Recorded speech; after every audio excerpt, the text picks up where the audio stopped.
ዲዲአር በባህሪው ሁለት በጣም ከባድ ነገሮችን ግምት ማስገባት ይጠይቃል። አንደኛው መተማመን ይጠይቃል። የሰላም ስምምነት ከተደረገ በኋላ የታጠቀ የተደራጀ ኃይል ነው ወደ ሰላም ስምምነት የመጣው። ይህ ኃይል ደግሞ ያን የተደራጀ የታጠቀ ኃይል ዲሳርም የማድረግ ትጥቁን የመሰብሰብ ዲሞቢላይዝ በማድረግና መልሶ እንዲቋቋም የማድረግ ኃላፊነት ለህወሓት ተሰጥቷል።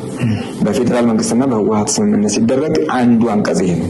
ተስማምተውበት ሁለቱም ፈራሚ አካላት የተግባቡበት ይሄ ነው።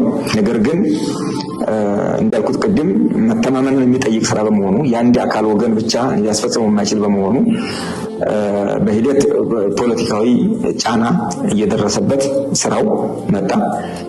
ከትግራይ አንጻር ሌሎች ቅድመ ሁኔታ የማስቀመጥ ነገር የመጣው ማለት ነው። ስለዚህ ሪሶርስ ዓለም አቀፉ ማህበረሰብ ነው የሚደግፈን።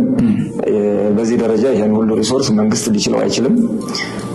ዓለም አቀፉ ማህበረሰብን ሀብት ሞቢላይዜሽን ላይ እንዲሳተፉ የማድረግ መንግስት ከፍተኛ እንትን አድርጓል። ከካዝናውም ብዙ ገንዘብ አውጥቷል።